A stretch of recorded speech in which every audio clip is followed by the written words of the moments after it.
Good morning, good afternoon, good evening. You are now listening to That Infernal Noise podcast, part of the Mental Health News Radio Network. Fuck yeah. Hello, everyone.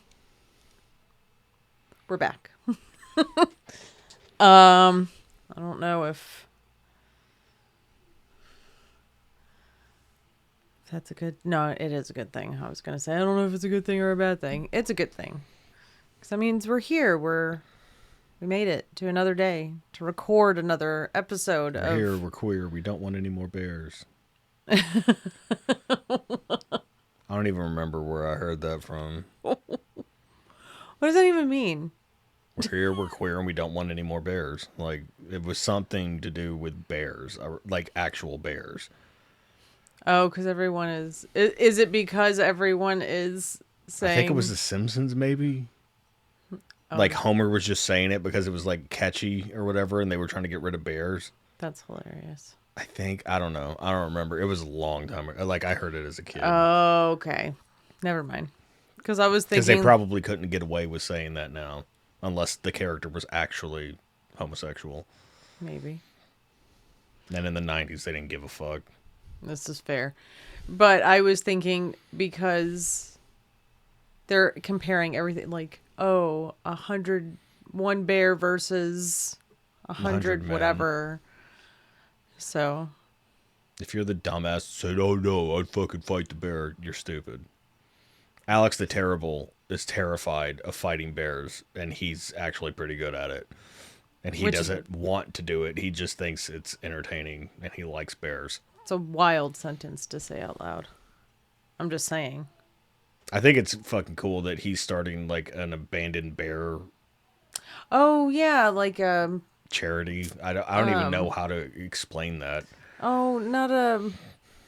Like a preserve Thank kind of you. thing. I don't know. was... But I heard something about it, that he's actually taking bears that were abandoned by their mother and, like, taking care of them and raising them. That very well, scary... he probably isn't raising them, but somebody is raising them on his behalf kind of thing. That very scary man is very sweet. He is a very scary man, though. And then watching him do a music video and a song with Baby Metal and just looking like he's having the time of his fucking life. Yes. It's great. That was awesome. Because not that long ago, the metal community would not have accepted Baby Metal. And even now, they're still detractors. I like Baby Metal. I think they're fun. You know way more about the politics of it. It's just, it's the stupid tribalism shit that's existed in everything forever. It's not metal enough. Like, they say that about Metallica. Like, their fucking name is Metallica. They have sold the most records of any metal band ever.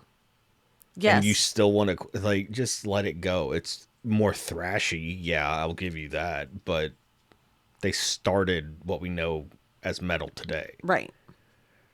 So, I mean, some people argue Ozzy, Black Sabbath, blah, blah, blah, blah, blah. But that's not the same metal to me. That's rock and roll metal. It's not new. It's not the new era of metal. Yeah. And then you have new metal that came from it and blah, blah, blah. There's a whole fucking... It's a rabbit hole.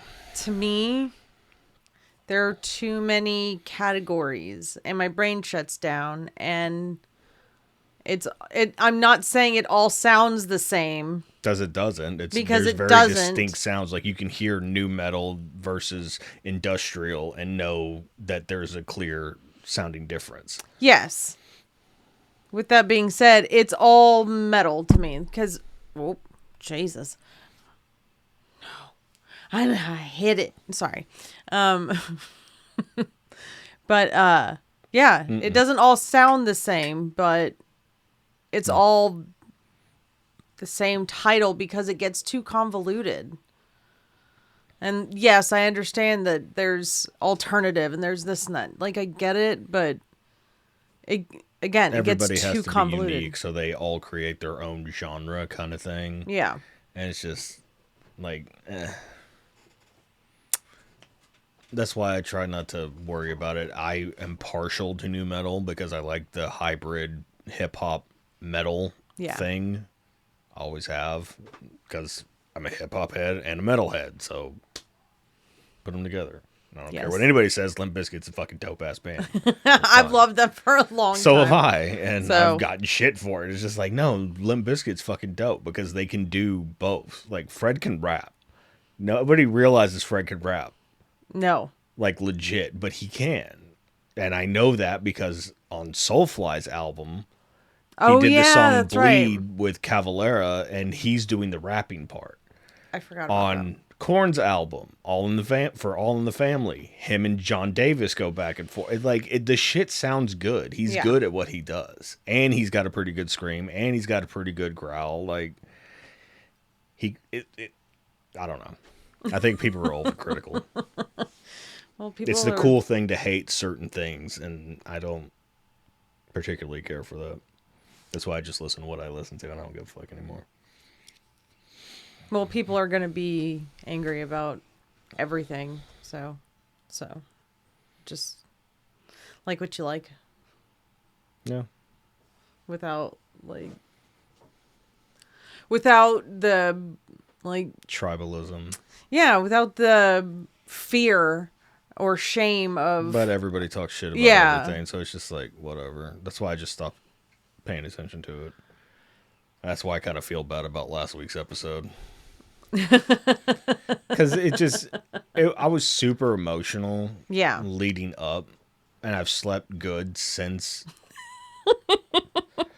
Not the episode, since Mom's birthday. right. Like, there was a lot of anxiety and apprehension, I guess, leading up to it. Mm-hmm. And then as soon as it came, everything was fine. Yeah. And now it's just like, maybe I was a little too angry.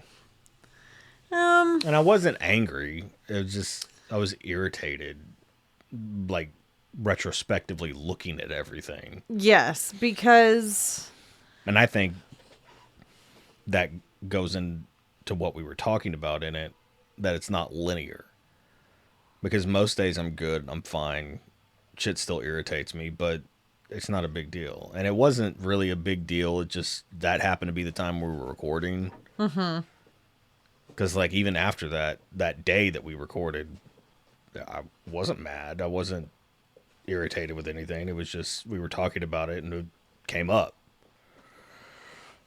But I don't know. Ezra. Go somewhere. My God. I think that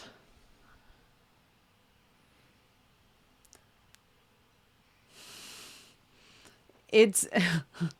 I hate to say that. Yeah, I mean, I hate to just say yeah. I agree with you, but it's so because I do agree with you. I know that it's more nuanced than that, I'm sure. But Oh, definitely, because it could be, like you were saying, hour to hour, and you just have to really practice. I'm lucky I'm not that unstable anymore. Like, realistically, I'm pretty even keel, I think, for the most part now. Like, my highs aren't as high, my lows aren't as low. Oh, I agree. Yeah. Now that you're back on medication, excuse me. Meditation. I felt another one. But now that is back in your routine, you are a little more even kill, which makes it a little bit easier when things come up, because then you're not like Freaking the fuck out. Well, yeah. There's no other way to put it. That's what would happen. Like, one monkey wrench would come into play, and I'd just not shut down. I'd freak out. I'm like, fuck, are you fucking serious? Like, and Right. I just But- don't have it in me anymore. But with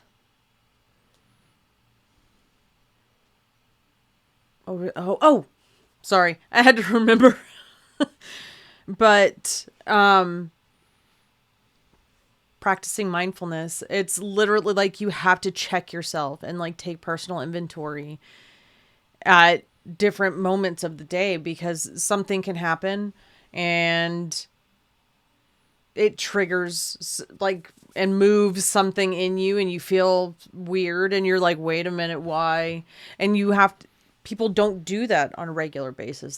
They just like, oh, if something feels off, and it's hard to stay on top of that. It's kind of exhausting sometimes, or it can be overwhelming at times, which can become exhausting. But, it's what you have to do. You have to keep those things in mind and check yourself on those things so you don't take whatever is going out or going on inside of you out on other people. So that was my big problem. Being honest, that's what it was. It happens. But you're I couldn't deal with whatever it was.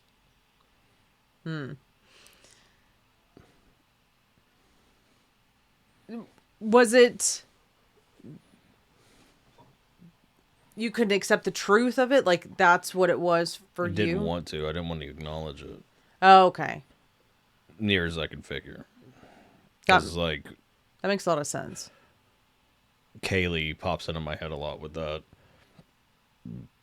Because it was more apparent then. I'm sure if I really sat down and thought about it with Chris, it'd probably be the same thing. It's just easier to remember the Kaylee shit because I was already like half out of the fog. Mm-hmm. Does that make sense? Yeah. So, I don't know.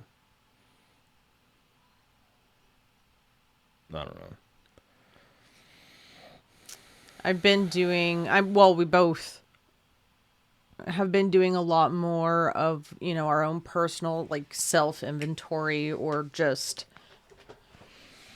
check-ins. See, I already had the inventory part down. It's just I didn't do anything with it. You're like, yeah. Because I already knew all my shortcomings because you would hear it, like, whenever I was still drinking, the shit would come out. Like, my insecurities, my fears, and, like, the things that I thought I was doing wrong would always come out. Yeah. But it wouldn't come out any other time because I just refused to acknowledge it. Yeah.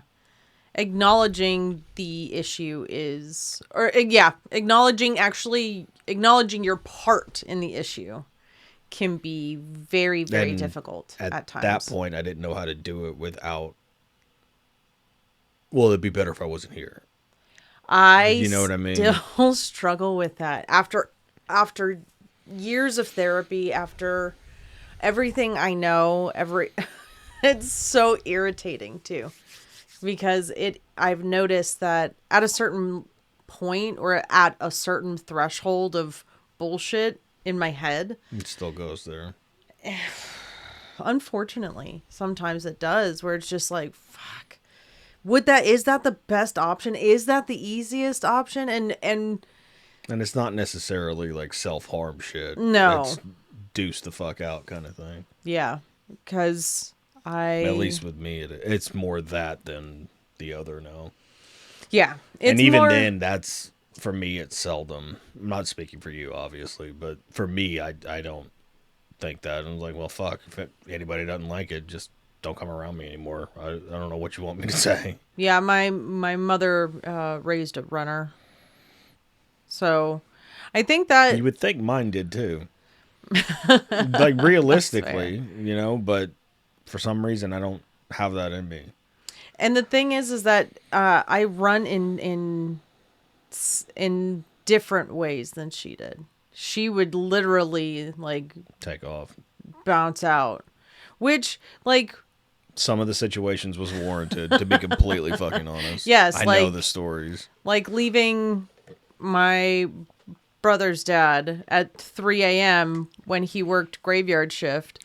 That was pretty valid. Yeah, from the story because I know. There was domestic violence and, things like that. So, of course, that's valid. Like, if you feel that that's all you can do. But I ran emotionally, or I am learning to not do that, but I run emotionally. I retreat within and I just act like everything's fine. We're good. And it helps that you have somebody that can see through that bullshit. Yeah, because for the longest time, everybody was just like, yeah, okay, cool. You good? Good. Cool. I don't do, but I also do that, so I can see through it a lot easier than most people. That's fair. I would think. But I also have a face that does what it wants, so... Yeah, and the fact that nobody picked up on that shit Everybody before me, it's just like... It was just easier. She's not a bitch. Like, I don't think you are. That's what it was. And maybe I'm just that big of an asshole to where my tolerance is higher. I don't know, but... Like, you're not a mean-spirited person. You're not cunty. You're not any of that. It was easier for people to just label me a bitch. And move on. And move on about their business. Because, one, if if I don't vibe with you, it's... obvious immediately. It is. Because... I know I have the ability to be really, like, I can be mean, and not because I want to be, because it's like, I can say the truth in a very matter-of-fact way, and people don't like that. So if I say the truth... It's a wonder we're together. So, like, if I say things, even though they are true... It sounds shitty. Yeah. That's the same thing I do. So. And so I am working on it. Like, I don't want to sound like an asshole all the time, but yeah, for somebody that gets accused of not having thick skin, I'm just saying, it seems like I have the thickest skin because I can take a lot more than most people. I don't know. I've had everything possible levied against me, and I'm just like, okay. I don't think I have thick skin. I mean, I do, but I don't. You do to a certain extent. Like, you have your trigger button, like your trigger buttons, your triggers, or your buttons. Yes, the trigger buttons. I mean, it can be like a nuclear strike, so I guess technically. I'm just saying. But you do have that. Yeah. And once they get hit, like, that's about it. Yeah. Me, I can not necessarily bury it down, but I'll let it go. I'm like, okay.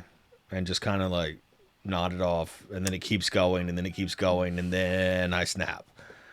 And they're like, well, why the fuck are you reacting like that? Well, you kept doing this. It's like with the kids, like with Logan specifically, is like, I told you to stop, buddy, stop. Yes. Stop. And then it just escalates from there. Why are you yelling at me? I told you to stop 4 fucking times before I yelled. Like, what do you... Why? And that was the same thing with the other 3. It's like, well, you just yell all the time because you don't listen until I yell. And you and I have had that conversation. And there were times where I went from 0 to 100 without any steps. I'm not arguing that. I'm just saying. But more often than not, there was an escalation. I said, hey, chill. Yeah. And then it ramped up. Yeah. My thing is, I'm trying to learn to accept the fact I'm having to learn that... Or accept that not everyone is going to know the whole story. I have to accept the fact that even if everyone knew the truth, that it may not change anything. Change anyone's point of view. More than likely, it's not going to. And I have to accept the fact that we may miss out on time or things because of that, unfortunately. And we have to be okay with that. Because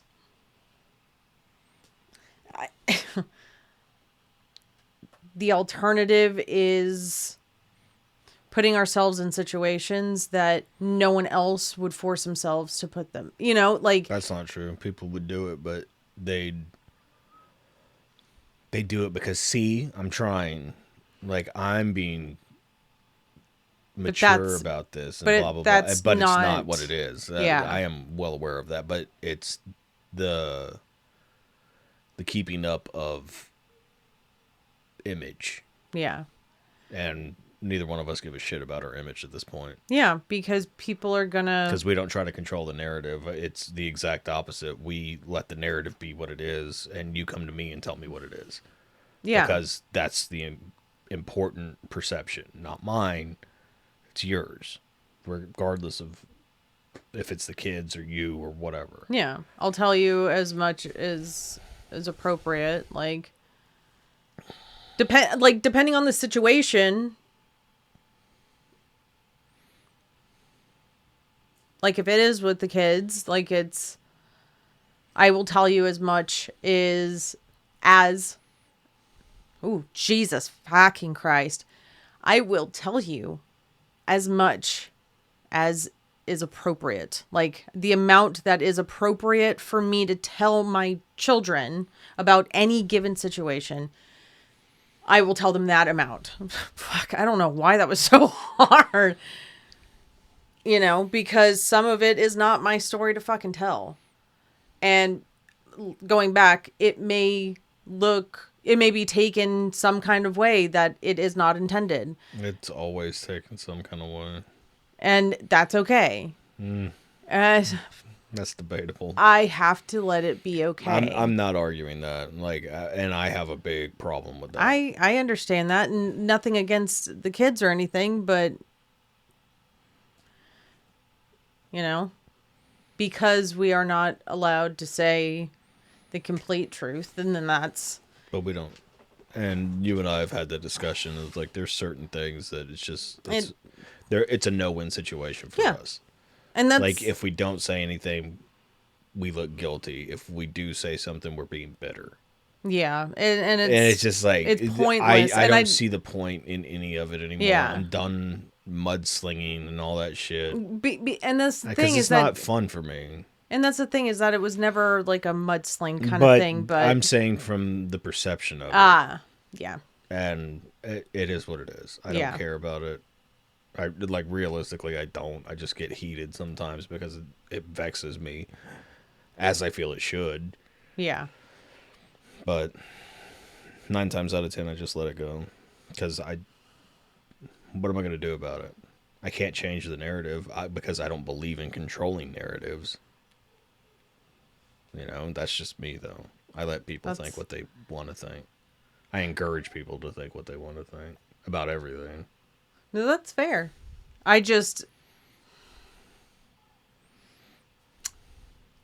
struggle with that because it's like, in any given situation, across the table, in any situation, in any kind of relationship, friendship, whatever, if the tables were turned, and I'm just learning to, like, let it go. Like, it is what it is. If someone wants to know my side of the story, story.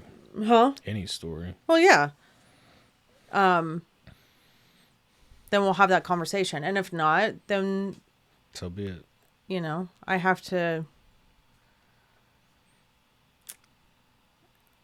realize that no matter what, the situations are what they are, and it is what it is, and whatever. Like, a lot of doubles there.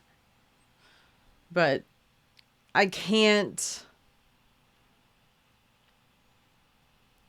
Because I'm like the overthinker who tries to think, well, if this happens in this situation, what would I say, and how could I? And it's exhausting. So, it's hypervigilance.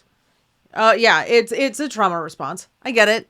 I understand why. It's just like putting into practice of actually stopping that the train of thought. Yeah, stopping that It's thought not process. stopping the train of thought. It's understanding it and redirecting. Yeah. So it's very Again, much... we know all of this shit. It's just putting it into practice. It's the hard difficult part. actually doing it. Because all it does is get you heated.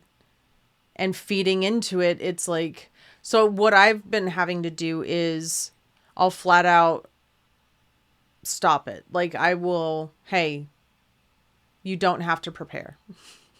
And that kind of jolts everything. Like, oh, wait, okay. I am preparing for something that may or may not ever happen. It's frustrating. I get it. But I have to do it more and more to practice.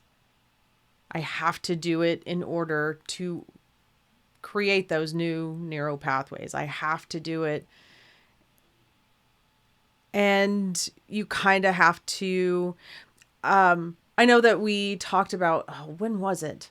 I don't remember. Kind of irrelevant of when. But you were saying that you didn't know how to parent that angry teenager side. And it's like yeah, doing... that was a while ago. I was like, I don't remember when. But... Yeah, because I figured out how to parent the lonely kid. I figured that part out because I had to figure it out with my kids. They felt abandoned or mistreated in a lot of the same ways that I did. And I had to deal with that with them. So I figured out how to do it with them myself. They never got to be angry teenagers. Right.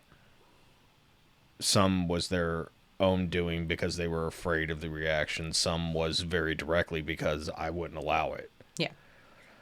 Which, in hindsight, was a mistake. I should have let them feel their feelings and all that stuff. And I know that now, but it's still difficult to... Because the therapists and the psychologists and all that stuff say that you have to reparent yourself. And you have to go in the stages. So you go through the child that wanted whatever. You get through that. And then the next step is the pissed off teenager who didn't get that and turned it into fuck everybody. Yeah. And that, if anybody's ever met me, they know that that was still very prevalent way later in my life. Well, I mean, yes. And I'm not proud of it, but I never figured out how to parent it because my kids weren't like that. Yeah. For whatever reason, they weren't like that. Kaylee back talks and she's got a smart mouth, but so what? Like, I'm the biggest smart ass I know. Yep. So I try not to get too... I don't get mad about it anymore, but even then I tried not to react the way I should have or whatever. Yeah. But it's difficult looking at that because I know even me to me, like if 41-year-old me was to go and meet 16-year-old me and 16-year-old me knew he turned into me, he'd still be like, fuck you. You know what I mean? It would be combative to no end. Yes. And I'm usually the combative one. So I don't know how to handle that. Yeah. I know how to handle the people that are not combative because everybody's less combative than me. So I figured that part out. But nobody that is truly combative ever really comes at me. Because I'm way more stubborn and I'm way more aggressive. That's fair. So, or I can be. Yeah. I try not to be now, but that version of me, like I'm still working on that part, trying to figure out what that part of me needs. I recently saw something. It was just like a meme on social media, whichever platform it was on. And I don't remember verbatim what it is. I have it written down, but it was something along the lines of, this is the age of Aquarius.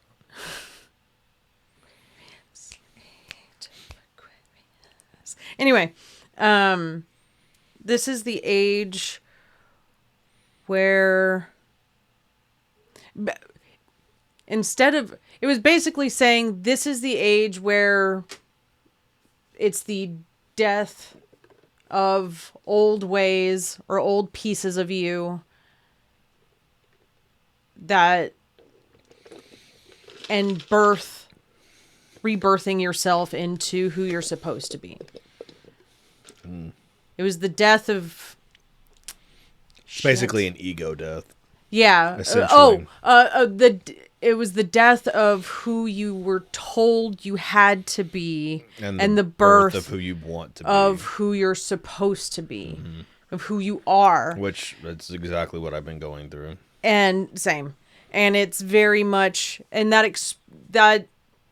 explained a lot to me, and it made a lot of sense, because both of those things are very, very fucking painful.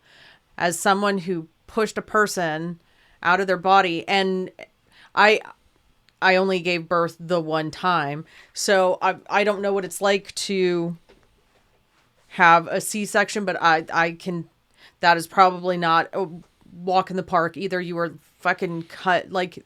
And I don't like the people that are like, oh, you didn't give birth. And like, fuck. Yes, you off. do. You fucking That's incubated a child in your body for 9 months. You gave birth regardless. And then you have to have a major surgery, like a traumatic surgery. Surgery to bring life into this world. So yes. So you just gotta hope that the person doesn't remember the sounds that go on in there. I don't want to know that. Because I can remember, and it's fucking gnarly. Oh, I can. It sounds like a horror movie going on. Like, no bullshit. It sounds like a horror movie going on. I can only imagine. So, because I don't remember the sounds, but I remember that pain. I don't remember exactly the amount of pain, but I remember it was an ungodly amount. Yeah, because I had an epidural port put in, but for some reason or another, it was like, my doctor was like, you can still feel your toes. I was like, yes. They're like, you shouldn't. I was like, I know. Do. This is an issue, doc. And they were just like, all right, well, you're just going to have to raw dog this. Sorry. Here's a tree branch. Bite down, motherfucker. But yeah, so, but going, I think those daily or momentary inventories when something is triggering, okay, why is that? Why is that doing something to me? Where is that coming from? That shadow work is helpful in those moments. And dealing with those, I've noticed those kinds of things help when it comes to letting go of my expectations of the situation, my feelings of injustice in other situations, and whatever the case is. Yeah. And then looking at, okay, I understand that a lot of people's reactions and interactions in the world is because what they're going through. So, okay, let's see. I know XYZ, so why would they be reacting in XYZ? Not to necessarily understand where everyone's coming. Well, it is partially, yes, but not to like figure out and not to accept it, but to understand the perspective of it. Yeah, because changing your perception of it is completely different than understanding somebody else's perception of it. Right. Because you shouldn't have to agree with them. Right. You know what I mean? Yeah. And not to say that I know that is what it is for sure also. But just you could see patterns. Like we've read enough and learned enough about mental health and trauma and whatever else. Yeah. To where the shit's pretty fucking accurate. Yeah. Like if you look at A, B, and C, this is the reaction. Okay, well, I know this, and this happened, so realistically, those are the causes for this reaction.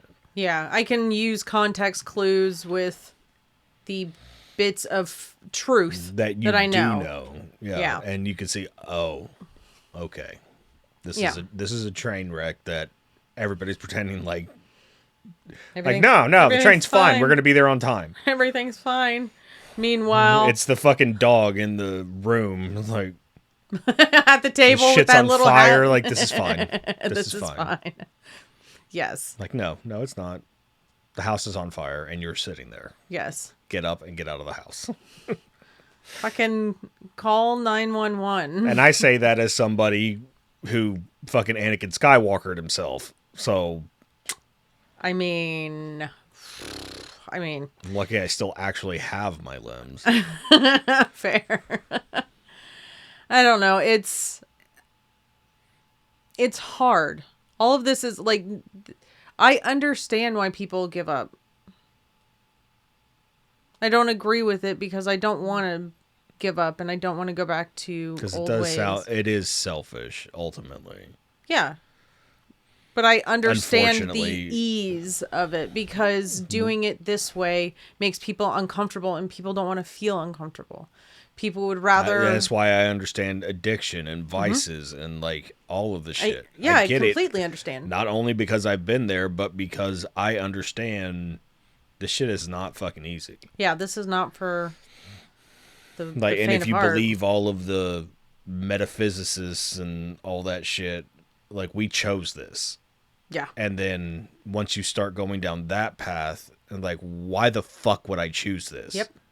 And then you have to reconcile that and try to figure out, well, maybe I did. And I was trying to teach myself something. Mm-hmm. And that makes sense for me because that's how I've always been. I try to learn from fucking everything. And then that goes back into shadow work of, okay, why am I functioning this way? Mm-hmm. Why am I choosing to react this way? Like, even though I know better than to react this way, I still choose that reaction instead of trying to figure out what the root of it is and change how I react to it. Yeah. Which we've both been doing better about, but I'm saying in the grand scheme of things. Yeah, because it's like you going way back to the beginning. All this shit is not linear. It's not. It's, again, moment to moment, day by day. Like, but all of it is a test. The universe is going to keep throwing shit your way. I didn't like that I didn't like that school of thought initially. Because it's just like, what's the point of that if we're ultimately just gonna die? We have to learn to do better. And that's the thing. Is like, that's why, in a certain sense, religion makes sense to me. Because ultimately, that's what they're teaching. To not have these negative things control your life and not react in negative ways, etc. Okay. If you really break down the ultimate goal of it. I'm not talking about the spin that people put on it. It's to be a better person.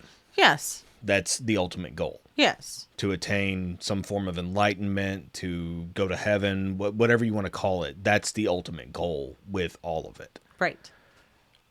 And that's what I'm trying to do. So it does kind of make sense. Like, maybe we did choose this because our higher self needed to have an experience to learn from. Yes. And that's a mindfuck in and of itself. But what, that we are ultimately... we're two beings. Watching ourselves live our lives and guiding ourselves in paths. Potentially. To either... And that's why I still think one of the best books I've ever read is The Daemon. Yeah. Because it does talk about that. And I've never resonated with a theory so much in my life. Yeah. That one... It just made sense. Like, as soon as, like, things in my life started making sense once I read that book. Yeah, and that tied in with Everything Everywhere All at Once. Mm-hmm. Did I say that right? Yes, you did. Okay. And I like that. And that theory's been around for a while. I mean, Yeah. the one with Jet Li is essentially the same concept. It's the multiversal. Oh, yeah, that's right. Like all of these different versions of the same energy or whatever you want to call it. And then what happens in the one specifically, whenever one dies, all of that energy has to go somewhere. It does. And it creates this power vacuum kind of thing to where he just becomes OP by the end of it. Right. And that's what were we watching the other day where it was whatever theory of source or like the higher power being ourselves and the piece that is here is just a small piece, and then when we die, it goes back to it goes back to source, and that is the small piece that gives us life. I forgot what we were watching, and that was a very interesting. There's so many different things. It's hard to keep up with all of them. And I know people. I see multiple videos like that on a daily basis. And I know everything is really vague and like. But it's not, and I mean, if you're in that lane, you've seen what we're talking about from. That's fair. Any number of sources, because I've seen it on. I've seen Rogan talk about it. I've seen Mel Robbins talk about it. Yes. Like I've seen all of these different lanes that don't necessarily intersect talk about the same thing. Yeah. So because it is all the same thing. Or Bashar, that's not the same thing. But I mean, Joe Dispenza, he's talked about it. Yeah. But all of those, whether it be in a metaphysical or scientific or religious thing, it's ultimately all talking about the same thing. And people lose sight of that. People do lose sight of that. But, I mean, we lose sight of stuff like that on a day-to-day basis whenever it comes to things that irritate us. Yeah. It's the same thing. I was just about to say, we even lose sight of that, and we are trying to actively not lose sight of shit like that, and be more mindful, and to realize that other people do their own Everybody's shit. got their own journey. Everybody's got their own experiences, and their experiences frame their perception and reactions. Yes. It's just the truth of it all. 100%. Sorry, I have dead skin right here. And the nature versus nurture argument isn't really necessarily accurate. Correct. Because it doesn't take into account everything that shaped that person. Correct. And it's not just nature or nurture. It's the perception of the nature and the nurture. Yes. And that's the third component of that argument that is very often overlooked. Yes, because like you were very much the dog that barked back, that bit back, that fought back. And someone else, and you had, you had family that were there, and grandma and grandpa took good care of you, and grandma was there for you emotionally and things like that. But you were still very angry, and I don't know if it's because you had someone like grandma that you had like a capacity to be angry, whereas I had someone who was very manipulative, very controlling, and was very fear-mongering. But as to why I didn't feel safe to do that. We were both taught that was what love was. From our matriarch. You were taught that. I was taught the other way. You see what I'm saying? So I expected love to be unconditional and somebody that's there for you and da-da-da-da-da, not taking into account that people don't necessarily function like that, especially whenever the ones that I gravitated towards were the broken ones. That's fair. You know what I mean? Yeah. Like even with you, you're a loving and kind person, but there was still a lot of walls that had to be brought down in order to really connect the way that we needed to. Yeah, the way that I needed you to in our relationship. For people, like, yes, for our relationship, yes, it needs to be, but that needs to be a connection that is on every, like, if something happened between us and a friend and you would know everything that I had to do with that interaction. And there are people out there that don't function that way, where they're... I had that thought yesterday. I think it was yesterday. Did you get your haircut yesterday?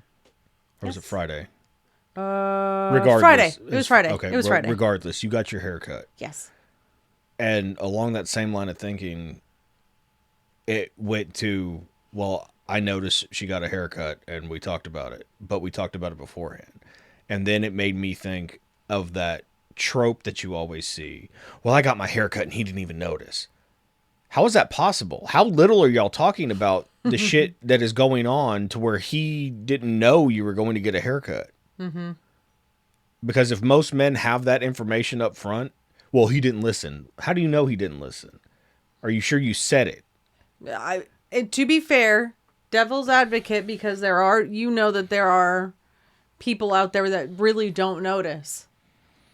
There are people out there. I'm that person. I don't notice little shit like that usually, but if I have the information, I make sure to say something. Right. Not that I don't mean it. It's just I have to be cognizant of it because I let shit like that go. I don't expect people to notice that shit about me either.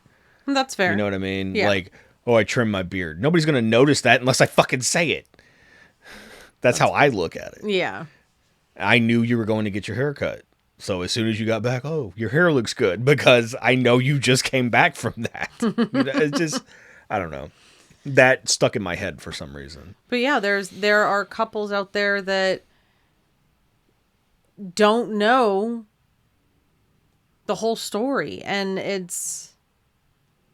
I don't know, it's weird to me because we spent so long downplaying ourselves and downplaying what we need and the things we need to communicate that it seems foreign now. Yeah.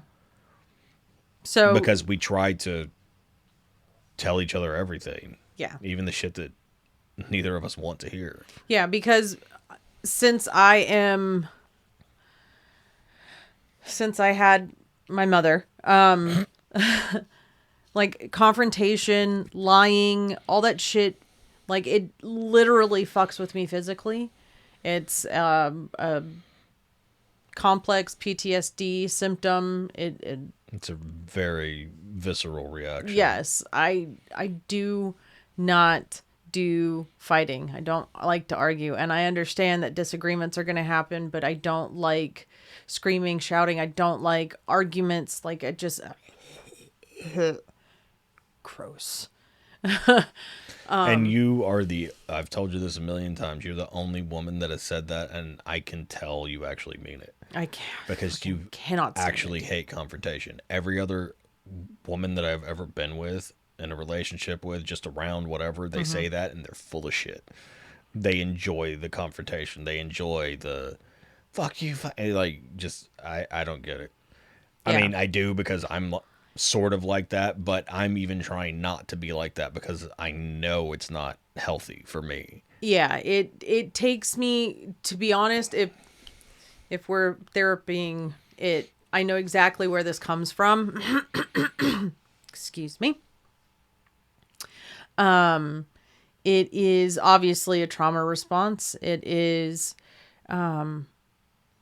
because my mother was very emotionally immature, and I don't know all of her diagnoses.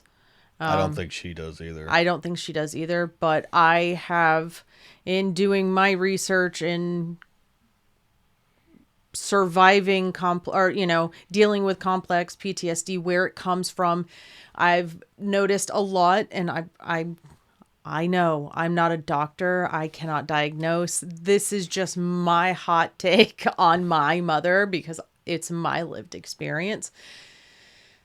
I very much think that there was covert narcissistic tendencies because there were a lot of people that she helped. Like, I'm not saying that she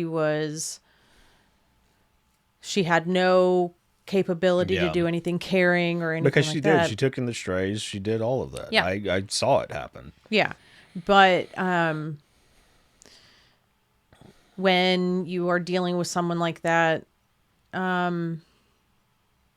It's the Messiah yeah, there's people that are like, it's when people aren't around. that you have to worry about. It's the flip. Yeah. Because and this is why I say narcissistic, and I Covert say narcissism. tendencies because the covert, yes, because when people were around, it was, she's great. And you saw that, like, she would go to shows and this and that, and She was the life of the party. she was the life of the thing. party, and Everybody's she's so like, "Oh great. my God, She's your so mom's much so fun, awesome." Blah blah blah. this blah, and blah. that, and it's like, oh wait, you don't have to deal with her alcoholic And ass. You don't have I agreed with that Yeah.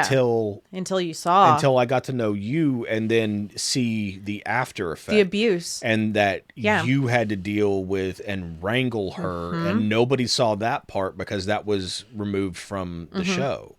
And that's a big thing of, like, people don't understand, people who go no contact, people who deal with these kinds of parents, they don't see. How could that be true? Yeah, Like, no, that's not them. I know them better than you, even though you spend more time with them. Right. Yeah. And that's why people are like, oh, well, she's so good at this. But she's so sweet. She's so kind. She's so this. Yeah, she's that so that. happens Well, more often than not. you don't realize the fear mongering that happens. You don't see Well, everybody seems- else loves me. Why don't you? Yeah, maybe. There's a problem with Yeah. you, kind of thing. And it's just. But I'm not saying that's the case with Yeah. your mom. I'm just saying, like, I've seen that happen. the level of manipulation, and it's the looks that I would get. It looks like, not saying that she doesn't love me, but I don't know if she actually does, or if she knew what or how to love. Like, realistically. Yeah, because I know that she. Well, I mean, even in, like, our interpersonal relationships, not just with each other, but in general, we thought younger that we had an understanding of what love was supposed to be, not realizing it was completely toxic. Yeah. And then as we've gotten older, what we perceive love to be has changed so much because we actually understand what that's supposed to be now. Yeah. Because, and what I was going to say is that I don't know if she loved me, but I know for damn sure she did not love me the way I needed to be loved. And that's the difference. And that's what you and I have talked about so many times, is like, people, well, I'm here and da da da da. You're here to your capabilities, not to the need that I have that needs to be filled. Yeah. There's a completely different situation. And that's why I say you're the only one that's ever showed up the way that I needed. Yeah. Because it's 100% across the board, like, no question. And, like, I've never had that before. You know, everything's always been limited by one thing or another. Yeah. Like, even the unconditional love that I felt with Grandma, there were still certain things that I didn't agree with. You know what I mean? Yeah. Like, she could have stood up more. She could have.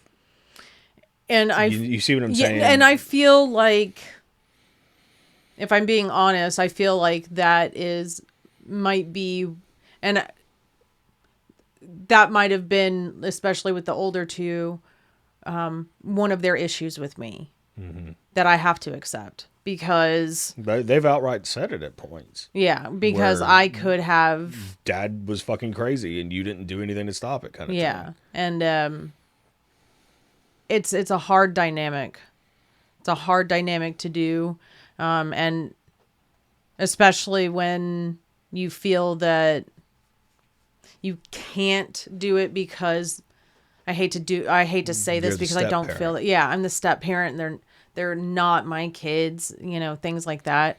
It is difficult to be in that But space. you also, as the step parent, have to toe that line. Yeah. Because all it takes is one thing, and then you overstepped your bounds, and Yeah, you're it trying to was- take my kids, and blah blah blah blah blah. And Yeah. how do you combat that? Yeah, it's a very difficult situation. And again, Because no that matter doesn't- what, you're in a no-win situation. Because it's doesn't- your perception versus their perception, and Right. who's right. You know what I mean? Yeah. Like, in their mind, they're right. In your mind, you're right. So, what the fuck? Yeah, and again, it doesn't excuse any No. bad behavior or me not standing up for them. But you enough. had the tightest rope to walk, in my opinion. I'm Because exhausted. it was difficult I'm for Gabriel exhausted. too. I'm not arguing that. Yeah. But you were We we were were the primary. 24/7 Yeah. parents or whatever. So we had to deal with navigating all that shit Yeah. every single day from sunrise to sunset, their entire lives. Yeah. The majority of it. Yeah. Because For Chris was what? Fuck. 7, whenever something like that. me and his mom split. Something like that. So Kaylee was 5, 6. Something Noe like that. was brand fucking new. a year. Yeah. So I think Kay was 6, and then that would have made Chris 8. Yeah. So, Well, no, he would have been about to turn 8. Oh He yeah, would have something been- like he that. was 7, about to turn 8. That's right. So I mean, that's the majority of their lives. Yeah. And it's just, I don't know. It's been it's been a been a lot. journey. Yeah. But at least I can say that I am trying to do better than our parents did, especially my mother. Like, I still have to fight a lot of just like because I was expected to just know shit, even though no one like taught me. And I have to keep that in mind because I get irritated with, even though we've had kids this whole time, like this is not anything new. I still have Why don't to you work. know this? Yes. But every parent goes through that. It's like, well, why don't you know that? It's like, oh yeah, nobody's taught you yet. Yep. We take the shit for granted because we have not all, but we have that information now. So it's just like, Well, that, and I had to figure it out a lot. and that's on my the same own. thing I had to do. And like, I thought about it after the fact, way after the fact. Like, I never taught Chris how to shave. You know what I mean? And like, and I know that sounds trivial to some, but I was never taught either. I had to figure it out. Yeah. And it's just something as simple as that, where you look back and you're like, oh, fuck. I don't have those stories with my kids. Yeah. And that's, And then it's the same thing with like video games. I didn't teach them how to play video games. They figured it out on their own because Yes. I had to figure it out on my own. So I just assumed that that's the way you're supposed to fucking do it. Yeah. I saw a video the other day. It was like the chick, it was a middle child, and the older sister and younger brother like were handed everything or were more sheltered.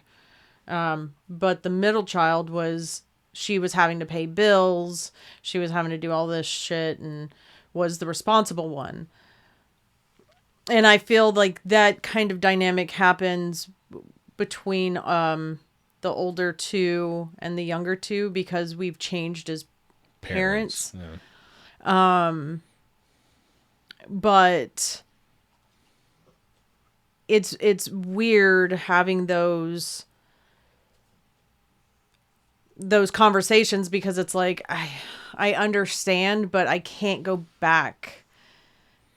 It's like what's the alternative? I can't start treating them. And self-flagellation is Yeah. not going to do any good because then we start beating ourselves up, and that translates into how we take care of the younger two. But hopefully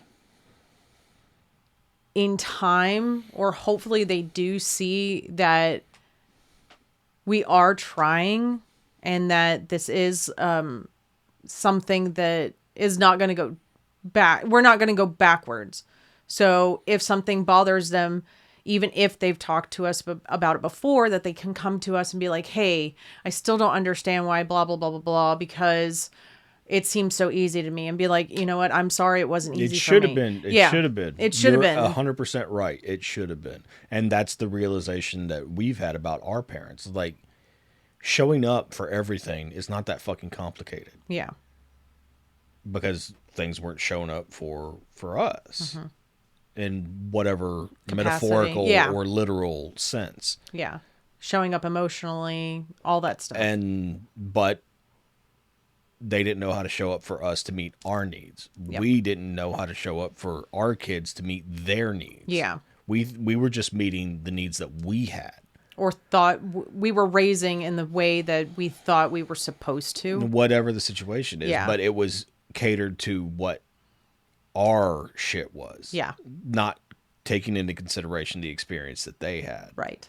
And that is where I think we fell short. Because I needed a firm hand whenever I was a kid. And I don't think our kids needed that firm hand. Not to the same extent, for sure. Yeah. And this is where we're at now. Yeah. You know what I mean? It's just like, no matter what, you're going to traumatize your fucking kids in some form or fashion. Yeah. Something's going to be not quite right. If they say you haven't, they're lying to you to make you feel better. I have no delusions that my kids don't keep shit from me. Even when they were younger, I understood that they needed to have their own shit. Yeah. You know what I mean? And they can talk to us. I mean, then I don't think... Probably not, but... No, definitely not. But I think now... Kaylee was the one to fucking speak up the most, and she and I butted heads more than fucking anybody, go figure. That's fair. But I hope now they see that because of all the work that we've been trying to do, that they can come to us with those things. If anything is making them uncomfortable or making them feel some kind of way, that they can come to us and be like, hey, XYZ, please don't. And we'd be like, oh, my bad, I'm sorry. Or like from their childhood, hey, I didn't like it when you did this. Hey, I'm sorry, I will try not to do that. That was pretty shitty. You're right, my bad. Sorry. But yeah, life is hard. And having to do this and owning your part and the accountability is the bitch. Not only the accountability you played in other people's lives, but the role you play in your own bullshit. Yeah. The things you allowed, the things you did, the things that whatever it is. Mm-hmm. The behaviors that you had and you didn't know any better. And then you have to look back and be like, why the fuck did I think that? And then you have to... And then you beat yourself up about that. And then you have to forgive yourself. Weird, vicious cycle. And that is the biggest thing. You have to learn how to forgive yourself. Yeah. And I still struggle with that. Yes, you do. I mean, I do too, but I think that's a bigger problem for me than you. A little bit. But yeah, it's a difficult task to be self-aware. And one more thing before, because I know that we need to wrap this one up. But on a lighter note, I saw something that was saying that in order to be self-aware, you also have to acknowledge the good things about yourself. Mm-hmm. Because if you don't, then you're just being an asshole to yourself. And I saw that, I was like... And we both had to realize that. It's like, you're using... It's the conversation you and I have had about, I'm trying not to use my powers for evil. Yeah. And it's the same thing. It's like, you're not using your superpowers for good. You're using them just for evil. You have to do both. Yeah, you have to give yourself credit where credit is due. And that's why one of the tattoos that I want is the Prime Jedi. Whenever they're on Octu, and that little whatever the fuck it is, little fountain thing in the mountain. Whenever Luke's trying to train Rey. Yes, that's the Prime Jedi. Oh, and okay. It's essentially the Star Wars universe's yin yang, because he's split down the middle, half dark, half light, with light on the dark side and dark on the light side. And that's always been me. You have to give yourself credit for both. Yeah. If you're going to give yourself all of the shit, which you should sit in it and you should acknowledge it. Well, you also have to give yourself credit for all the good that you've done. All the work that you've done, how far you've come, how you don't even react. In the shitty times, the good that you did then, because it's not all bad. That's fair. You have to take the small victories in the dark times, and you have to take the downfalls in the good times. That's fair. It's just what it is. You have to look at it even-handedly, and that's where I struggle. But yeah, it's this is not for the faint of heart. No. It is hard to be honest with yourself about any given situation.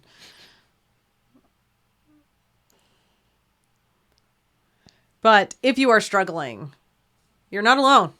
Definitely not. Just know that grace and patience with yourself is a necessity. It's a fucking necessity. And bare necessities. The out thought or the in thought came out. That's fair. But just know that even if you make mistakes, that it's okay.